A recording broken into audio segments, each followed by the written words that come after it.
እንኳን ለሊቀ መላእክት ለቅዱስ ሚካኤል ዓመታዊ ክብረ በዓል በሰላም በጤናና በፍቅር አደረሳችሁ አደረሰን። ሕዝበ ክርስቲያን ሰኔ 12 ቀን ከጽንፍ እስከ ጽንፍ የሚበር ንስረ አርያም የሚባል ውዳሴው እንደ ማር የጣፈጠ ኑድ ክቡር የሆነ የመላእክት አለቃ ቅዱስ ሚካኤል አፎምያን ያዳነበት ዕለት ነው። ዳግመኛም በዚች ዕለት ቅዱስ ሚካኤል የባራንን የሞት ደብዳቤ ቀዶ እርሱንም ለታላቅ ክብር ያበቃባት ዕለት ናት። በስመ አብ ወወልድ ወመንፈስ ቅዱስ አሐዱ አምላክ። በስመ አብ ወወልድ ወመንፈስ ቅዱስ አሐዱ አምላክ። በስመ አብ ወወልድ ወመንፈስ ቅዱስ አሐዱ አምላክ አሜን። ሚካኤል ማለት በዕብራይስጥ ቋንቋ መኑ ከመ ኤል አምላክ ማለት ሲሆን በአንድነት ሲነበብ መኑ ከመ አምላክ ወይም እንደ እግዚአብሔር ያለ ማን ነው ማለት ነው። አንድም ለእግዚአብሔር አሸናፊ ድል አድራጊ የቸርነትና የርኅራኄ መገኛ መዝገብ ማለት ነው። ይህ ታላቅ መልአክ ዮሐንስ ወንጌላዊው በራእዩ በእግዚአብሔር ፊት የሚቆሙትን ሰባቱን መላእክት አየሁ ብሎ ከተናገረላቸው መላእክት ውስጥ የሚመደብ ሲሆን የሰባቱም ሊቃነ መላእክት አለቃ እንዲሆን እግዚአብሔር መርጦ ሹሞታል። ይህ ታላቅ መልአክ ያደረጋቸው የሰራቸው እጅግ ብዙ የሆኑ ተአምራት አሉት። ስለዚህ ስለ ታላቁ መልአክ ቅዱስ ሚካኤል ክብር ጠባቂነትና አማላጅነት ከአባቶቻቸው የተማሩትን በኑሯቸው ያዩትን አባቶቻችን ጽፈዋል። ስለ ቅዱስ ሚካኤል ከጻፉት አባቶች መካከል የተወሰኑትን ለመጥቀስ ያህል ዮሐንስ አፈወርቅ፣ ቅዱስ ኤዎስጣቴዎስ ዘአንጾኪያ፣ ቅዱስ መቃርዮስ፣ ቅዱስ ያሬድ፣ አባ ጊዮርጊስ ዘጋስጫና የእስክንድርያው ሊቀ ጳጳስ አባ ዲማቴዎስ ናቸው። እኛም የአባቶቻችንን አንደበታችን አድርገን በሰኔ 12 ክቡር ገናና የሆነ ቅዱስ ሚካኤል ካደረጋቸውና ከሰራቸው ብዙ ተአምራት ውስጥ የተወሰኑትን በመልአኩ ተራዳይነት እንዲህ ብለን እንናገራለን፣ እንጽፋለን። ጥንተ ነገሩ እንዲህ ነው። ንግሥት ክሊዮፓትራ ሳተርን ለሚባለው ጣዖት የሰራችው ቤተ ጣዖት በእስክንድርያ ነበር። ይህ ቤተ ጣዖት እስከ እስክንድርያው ፓትርያርክ እለእስክንድሮስ ዘመን ድረስ ነበር። እለእስክንድሮስ ሊያጠፋው ሲነሳ ሕዝቡ ከልቡ ገና የአምልኮ ጣዖት ስላልጠፋ 18 ፓትርያርኮች ያልነኩትን አንተ ለምን ታፈርስብናለህ ብለው ተቃወሙት። እለእስክንድሮስም ሕዝቡን መክሮና አስተምሮ የሳተርን በዓል ይውልበት በነበረበት ዕለት የቅዱስ ሚካኤልን በዓል እንዲያከብሩ አውጆ ቤተ ጣዖቱንም በቅዱስ ሚካኤል ስም ሰይሞ ቤተ ክርስቲያን አደረገው። ሕዝቡ በየዓመቱ መሥዋዕት እየሰዋ ተረፈ መሥዋዕቱን እየተመገቡ እየዘፈኑ እያጨበጨቡ ያከብሩ ነበር። ታላቁ ጻድቅ ንጉሥ ቆስጠንጢኖስ አብያተ ጣዖታት ይዘጉ፣ አብያተ ክርስቲያናት ይከፈቱ ብሎ ካወጀ በኋላ ሊቀ ጳጳሳት እለእስክንድሮስ ቤተ ጣዖቱን አፍርሶ ከቦታው ላይ ቤተ ክርስቲያን ሰርቶ ታቦተ ቅዱስ ሚካኤልን አግብቶ በዓሉን በደስታ በሐሴት አሳለፉት። እለእስክንድሮስም ሕዝቡን የጣዖት በዓል ተዉ። ይህ የመላእክት አለቃ ቅዱስ ሚካኤልን በዓል አክብሩ ብሎ በየዓመቱ በዚህ ቀን በዓል እንዲሆን ሥርዓት ሠራላቸው። ይህንንም የቅዱስ ሚካኤልን በዓል ከሚያከብሩ ምዕመናን አንዱ የባራን አባት ነበር። እርሱም እግዚአብሔርን እጅግ አድርጎ የሚፈራ ወር በገባ በ12ኛው ቀን የቅዱስ ሚካኤልን ዝክሩን የሚዘክርና ይልቁንም በዳር 12ና በሰኔ 12 ቀን በታላቅ ክብር የሚያከብር አንድ ሰው ነበር። ለዚህ እግዚአብሔርን ለሚፈራ ሰው ርኅራኄ የሌለው በእርሱም ላይ ጥላቻ ያደረበት አንድ ባለጸጋ ጎረቤት ነበረው። የቅዱስ ሚካኤልን በዓል በሚያከብርበት ጊዜ ሁሉ ይዘብትበት፣ ይሳለቅበት ነበር። የእግዚአብሔርን ለሚፈራ ሰውዬ በዚህ አይነት በጎ ሥራ ብዙ ጊዜ ከኖረ በኋላ ከዚህ ዓለም ድካም ያርፍ ዘንድ የሞቱ ጊዜ ቀረበ። ሚስቱንም ጠርቶ በጎ ሥራ ከመስራት ለድሃ ከመመጽወት ቸል አትበይ፣ የቅዱስ ሚካኤልንም በዓል በየወሩ ከማክበር አትቦዝኝ፣ ይልቁንም በዳርና በሰኔ 12 ቀን ከፍ ባለ ሥነ ሥርዓት እንድታከብሪ አደራ እልሻለሁ አላት። በሚሞትበትም ጊዜ ሚስቱ ጸንሳ ነበር። ይህ ደገኛ ሰው በሰላም አረፈና ፍጹም መንግሥተ ሰማያትን ወረሰ።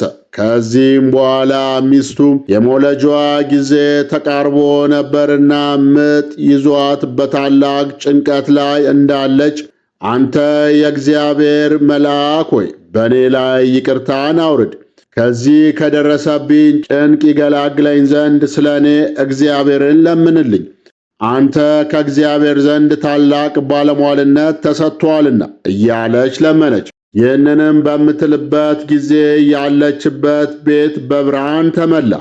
ከጭንቋም ዳነችና መልኩ በጣም ያማረ ልጅ ወለደች። የእግዚአብሔር መልእክተኛ ቅዱስ ሚካኤልም ከሰማይ ወርዶ ያን ሕፃን ባረከውና ቸርነት ርኅራኄ የሌለውን የዚህን ባለጸጋ ገንዘብና ሀብት እርሻውንም ሁሉ ይህ ሕፃን እንዲወርስ እግዚአብሔር አዟል አለ። ያን ጊዜ ያ ባለጸጋ በሴትዮዋ ቤት መስኮት አጠገብ ሆኖ ሁኔታውን ሁሉ ይመለከት ነበርና ይህን ነገር በሰማ ጊዜ ልቡ በታላቅ ሐዘን ተነካ። ሕፃኑንም የሚገድልበትን ምክንያት ይፈልግ ጀመር። ነገር ግን እግዚአብሔር በቅዱስ ሚካኤል ጸሎት ብላቴናውን ከክፉ ነገር ሁሉ ይጠብቀው ነበር። ብላቴናውም 10 ዓመት በሆነው ጊዜ እናቱ በጣም ችግር ጸናባት። በዚህን ጊዜ እምነት የጎደለው ያ ባለጸጋ አንቺ ችግረኛ ስለሆንሽ ይላከኝ ያገለግለኝ ዘንድ ልጅሽን ስጭኝና ምግቡንና ልብሱን ምንም ሳይጎድል ተንከባክቤ አኖረዋለሁ፣ ለአንቺም 20 ወቄት ወርቅ እሰጥሻለሁ አላት። ይህንንም ባላት ጊዜ ስለ ችግሯ በጣም በመደሰት ልጇን ሰጠችውና 20ውን ወቄት ወርቅ ተቀበለችው። ብላቴናውንም በወሰደ ጊዜ እንግዲህ ሐሳቤ ሁሉ ዛሬ ተፈጸመልኝ እያለ በጣም ደስታ ተሰማው። ከዚህ በኋላ በልጁ ቁመት ልክ ሳጥን አሰርቶ ሕፃኑን በሳጥን ውስጥ አስገብቶ በላዩ ላይ ቆለፈበትና ሳጥኑን ወስዶ ከባሕር ጨመረው። እንዲሁም የሳጥኑን ቁልፍ መክፈቻ አብሮ ወረወረው። ነገር ግን በእግዚአብሔር ፈቃድ ያ ሳጥን ሳይሰጥም በባሕሩ ላይ እየተንሳፈፈ ከዚያች አገር ርቃ ወደምትገኝ የባሕር ወደብ ደረሰ።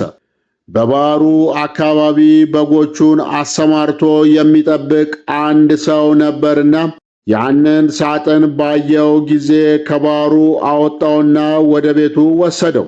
ቤቱም በደረሰ ጊዜ ይህን ሳጥን በምን እከፍተዋለሁ እያለ ሲያወጣ ሲያወርድ ተመልሶ ወደ ባሕሩ ይሄድ ዘንድ እግዚአብሔር አሳሰበው። በሄደም ጊዜ አንድ ዓሣ የሚያጠምድ ሰው አገኘና ዓሣ አጥማጁን በእኔ ስም መረብን ወደ ባሕር ጣልና የተሰረገው ዓሣ ለእኔ ይሆናል፣ ዋጋውን ግን እከፍላለሁ አለው። ዓሣ አስጋሪውም እንደ ተነጋገሩት መረቡን ከባሕር ቢጥል ታላቅ ዓሣ ተያዘና ለሰውየው ሰጥቶት ዋጋውን ተቀበለ። እሱም ያንን ዓሣ ከቤተሰቦቹ ጋር ጠብሶ ይበላ ዘንድ በችኮላ ወደ ቤቱ ሄደና የዓሣውን ሆድ ቢሰነጥቀው የዚያን የሳጥን ቁልፍ መክፈቻ አገኘ። በዚያን ጊዜ ይህ መክፈቻ የዚህ ሳጥን ቁልፍ መክፈቻ መሆን አለበት ሲል አሰበና ቁልፉን ለመክፈት ቢሞክር ወለል ብሎ ተከፈተ። በዚህም እየተደነቀ ሳለ ሳጥኑን ቢከፍተው ያ ባለጸጋ ሊገድለው ያሰበውን ሕፃን በሳጥን ውስጥ አገኘው። ባየውም ጊዜ እጅግ ተደስቶ በባሕር ውስጥ ስላገኘው ስሙን ባህራን ብሎ ሰየመውና እንደ ልጁ አድርጎ ይንከባከበው ዘንድ ወሰነ። ከባራን አገር የበግ ጠባቂው አገር የ10 ቀን ጎዳና የሚያስኬድ ርቀት ነበረው። ከብዙ ዓመታት በኋላ ያ ባለጸጋ ሰው ለንግድ ከአገሩ ወጣ። በጉዞም ላይ ሳለ ፀሐይ ስትገባ ከዚያ የበግ ጠባቂው ዘንድ ደረሰ። በግ ጠባቂውንም ወንድሜ ሆይ በአንተ ዘንድ የማድርበት ቢኖር ታሳድረኝ ዘንድ እለምንሃለሁ፣ ኪራዩንም እከፍላለሁ ብሎ ጠየቀውና ያ በግ ጠባቂ ወደ ቤቱ አስገባው። ባለጸጋውም ገብቶ ጥቂት ካረፈ በኋላ በግ ጠባቂው ያን ብላቴና ባህራን ብሎ ሲጠራው በሰማ ጊዜ ልጅ ነውን ብሎ ጠየቀው። በግ ጠባቂውም አዎን፣ ይህ አሁን ጎልማሳ ሆኖ የምታየው ወጣት ገና ሕፃን ሆኖ ሳለ በሳጥን ተከቶ ከባሕር ውስጥ ተጥሎ አግኝቼው ወስጄው አሳድጌዋለሁና ልጄ ነው አለው። ባለጸጋውም በባሕር ውስጥ የጣለው ሕፃን መሆኑን ስላወቀ ይህንን ነገር በሰማ ጊዜ ፈጽሞ ደነገጠ፣ ይገድለውም ዘንድ ፈለገ። በበነጋውም መንገዱን ለመሄድ ሲዘጋጅ ልዩ ልዩ ምክንያት ወይም ሰይጣናዊ ሐሳብ በመፍጠር በግ ጠባቂውን ወንድሜ ወይ አንድ የማስቸግር ጉዳይ አለኝ፣ ይኸውም በቤቴ የረሳሁት ነገር ስላለ እገሊት ወደምትባል አገር ሄዶ መልእክት ያደርስልኝ ዘንድ ይህን ብላቴና እንድትሰጠኝ ነው። የድካሙንም ዋጋ 20 ወቄት ወርቅ እከፍላለሁ አለው። ያም በግ ጠባቂ ስለ ወርቁ ስጦታ ደስ በመሰኘት ያን ጎልማሳ ጠርቶ ልጄ ባህራን ሆይ ይህ ክቡር ሰው ለሥራ ጉዳይ ወደ ቤቱ ሊልክ ይፈልጋልና መልእክቱን አድርስለት፣ እግዚአብሔር በሰላም ያግባ ሲል ጠየቀው።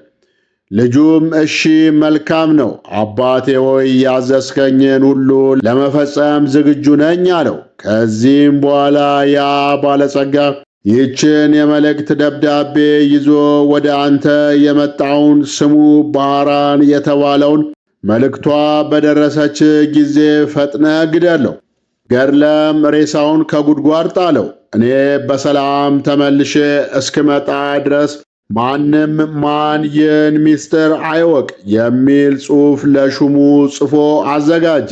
እንዲሁም በሹሙና በእርሱ መካከል የሚተዋወቁበትን ማኅተም በደብዳቤው ላይ አትሞ ለባህራን ሰጠው። ለመንገዱም የሚሆነውን ስንቅ ሰጥቶ ላከው። ባህራንም መልእክቱን ለማድረስ 9 ቀን ተጉዞ የ1 ቀን ጎዳና ሲቀረው እነሆ ክቡር የሚሆን የመላእክት አለቃ ቅዱስ ሚካኤል በንጉሥ ጭፍራ አምሳል በፈረስ ተቀምጦ ወደ እርሱ ደረሰና ወዴት እንደሚሄድ ጠየቀው። ባህራንም ከአንድ ባለጸጋ ሰው የተጻፈ ደብዳቤ ይዤ እርሱን ለማድረስ እገሊት ወደምትባል አገር እሄዳለሁ አለው። ንዑድ ክቡር የሚሆን ቅዱስ ሚካኤልም እስኪ የመልእክቱን ደብዳቤ አሳየኝ አለው። ባህራንም ጌታዬ ለማንም አታሳይ ብሎኛል አለው። መልአኩም እሺ ያም ባይሆን እንደተጠቀለለ አሳየኝ አለው። ባህራንም አሳየው። ቅዱስ ሚካኤልም በሞቱ ደብዳቤ ላይ እፍ ቢልበት የሞቱን ትእዛዝ አጥፍቶ የሕይወት ትእዛዝ ጽፎበታል። በደብዳቤው ላይ የተጻፈውን የሞት መልእክት ደምስሶ ከኔ ከባለጸጋ እገሌ የተጻፈ ይልና ይህን መልእክት ይዞ ለመጣው እገሊት የምትባሏን ልጄን አጋቡት ወይም ዳሩለት፣ በዱር የተሰማራውን ከብቴን፣ በቤት ያለውን ሀብቴን፣ በጠቅላላው የሚንቀሳቀስና የማይንቀሳቀስ ንብረቴን በሙሉ አውርሼዋለሁና እኔ እስክመጣ ድረስ አትጠብቁ። በሄድኩበት አገር የምቆይበት ጉዳይ አለኝና በቤቴና በንብረቴ ላይ ሙሉ ሥልጣን ሰጥቼዋለሁና የወደደውን ያደርግ ዘንድ አትከልክሉት። ስለዚህም በእኔና በአንተ መካከል የምንተዋወቅበትን ምልክት አድርጌበታለሁ የሚል ጽሑፍ ጽፎ ሰጠውና እንግዲህ ወደ ባለጸጋው ቤት ሂድና ይህን መልእክት አድርስ። ነገሩ እንዳይገለጽብህ ከኔ ጋር መገናኘታችንንና የመልእክቱን ጽሑፍ እንደለወጥኩልህ ለማንም አትንገር ሲል አስጠነቀቀው። ባህራንም እሺ ጌታዬ እንዳዘዝከኝ አደርጋለሁ ብሎ ጉዞውን ቀጠለና የዚያን የባለጸጋ ቤት እየጠየቀ ከደረሰ በኋላ ደብዳቤውን ለሹሙ ሰጠው። ያም ሹም ደብዳቤውን ተቀብሎ ሲያነብ የታተመበት ማተብ እውነተኛ መሆኑን ካረጋገጠ በኋላ እግዚአብሔር እንዳዘዘው በቤተ ክርስቲያን ደንብ የባለጸጋውን ልጅ በተክሊል አጋባው። የሰርጉንም በዓል እስከ 40 ቀን ድረስ በታላቅ ደስታ አከበሩ። ከሰርጉም በዓል ፍጻሜ በኋላ ያ ባለጸጋ ሰው ከሄደበት አገር ወደ አገሩ ተመልሶ ገባና በቤቱ አካባቢ ሲደርስ የደስታና የዘፈን ድምፅ ስለሰማ ይህ የምሰማው ድምፅ ምንድነው ሲል ጠየቀ። ሰዎቹም ባህራን የተባለ ጎበዝ ከአንተ ዘንድ ልጄን ዳሩለት የሚል ትእዛዝ አምጥቶ ልጅን አግብቶ በሰርጉ ምክንያት ይዘፍናሉ፣ ይደሰታሉ። እነሆ እየበሉና እየጠጡ በቀንና በሌሊት እየዘፈኑ ሲደሰቱ 40 ቀን ሆኗቸዋል። በመልእክትም እንዳዘዝከው ገንዘብን፣ የወንድና የሴት ባሮችን፣ በጠቅላላው የሚንቀሳቀስና የማይንቀሳቀስ ንብረትን ሁሉ በሙሉ አስረክበውታል አሉት። ያም ባለጸጋ ይህን ቃል በሰማ ጊዜ ከድንጋጤው የተነሳ በታላቅ ቃል በመጮህ ከመሬት ላይ ተከስክሶ ሞተና ነፍሱን አጋንንት ተረክበው ወደ ሲኦል አወረዷት። ከዚህም በኋላ ባህራን የተባለ ያ ጎልማሳ የቅዱስ ሚካኤልን በዓል በየወሩ እያከበረ ዝክሩን እየዘከረ ይኖር ጀመር። በዚያን ጊዜ በጉዞ ላይ ሳለ ተገልጾለት የሞቱን መልእክት ወደ ሕይወት የለወጠለት ቅዱስ ሚካኤል እንደሆነም አወቀ፣ ተረዳ። ኑድ ክቡር የሚሆን የመላእክት ሁሉ አለቃ ቅዱስ ሚካኤል ያደረገው ታምር ሊቆጥሩት የማይቻል ብዙ ስለሆነ በእኛ ላይ ኃይለ ረድኤቱ አድሮብን ይኑር እስከ ዘላለሙ ድረስ አሜን። ዳግመኛም በዚህች ዕለት ቅዱስ ሚካኤል ለቅድስት አፎምያ ያደረገው ታምር ይህ ነው። ቅድስት አፎምያ አገሯ ኪልቅያ ነው። ባለቤቷ አስተራኒቆስ መስፍነ ቂልቅያ ነበር። እርሷም በትዳር በነበረችባቸው ዘመናት እግዚአብሔርን ከሚወድ ባለቤቷ ጋር እግዚአብሔርን ስታገለግል የኖረች ደገኛ ሴት ናት። በየወሩ በ29 ቀን የጌታችንን የልደቱን ወር በገባ በ21 ቀን የእመቤታችንንና ወር በገባ በ12ኛው ቀን የቅዱስ ሚካኤልን መታሰቢያ እያደረጉ ነዳያንን ይጎበኙ ነበር። ባለቤቷ አስተራኒቆስ ከዚህ ዓለም የሚያርፍበት ጊዜ እንደደረሰ ባወቀ ጊዜ ይሰጡት የነበረውን ምጽዋትና የሦስቱን በዓላት መታሰቢያ ማድረግ እንዳታስተጓጉል ካደራ ጋር አዘዛት። እርሷም የመልአኩን የቅዱስ ሚካኤልን ስዕል ያስልላት ዘንድ ባለቤቷን ጠይቃ አሰርቶ ሰጣት። በከበረ ቦታም አኖረችው። ባሏ ካረፈ በኋላ ያዘዛትን መንፈሳዊ ሥራ ከወትሮ አስበልጣ መስራት ቀጠለች። ባሏም ታሞ ሞቶ ከሀብቷ ከንብረቷ እየሰጠች እየመጸወተች በጾም በጸሎት ተወስና ትኖር ነበር። ሰይጣን ለመቀኝነት አያርፍምና ደግ መነኩሴ መስሎ አጋንንትን መነኮሳይትን አስመስሎ መጥቶ ከደጅ ሆኖ አስጠራት። እርሷም ከቤት ገብታችሁ በቅዱስ ሚካኤል ስዕል ፊት ጸልዩልኝ አለቻቸው። እኛማ በነግ ጸልየናል አሏት። ቀጥሎም ሰይጣን እንደው አንቺ ግን ይሁሉ ጾም ጸሎት ምን ያደርግልሻል? ሀብትሽን ሰጥተሽ መጨረሰሽስ ስለምንድን ነው? በዚህ ላይ አንቺ ስትደክሚ የሚደግፍሽ ስታረጂ የሚጦርሽ ልጅ የለሽም። ሁለተኛ ማግባት ኃጢአት መስሎሻልና። እነ አብርሃም እነ ዳዊት ከብዙ ሴቶች ብዙ ልጆች ወልደው የለምንም? አሁንም ቤት ሰሪ፣ ጎመን ዘሪ፣ ልጅ ያስፈልግሻልና ባል አግቢ፣ እሺ በይኝ አላት። ቅድስት አፎምያም አባ ቆብ መልካም ነበር፣ ንግግር ግን ክፉ ነው። አትጹሚ አትጸልይ ያልከኝ ጌታ ምጽዋት አበድር እመስዋት ብሎ የለምን? ሁለተኛ ባል አግቢ ማለትንስ ከምን አገኘው? እርግቦች እንኳ ባሎቻቸው ከሞቱባቸው ከሌላው እንዳይቀርቡም።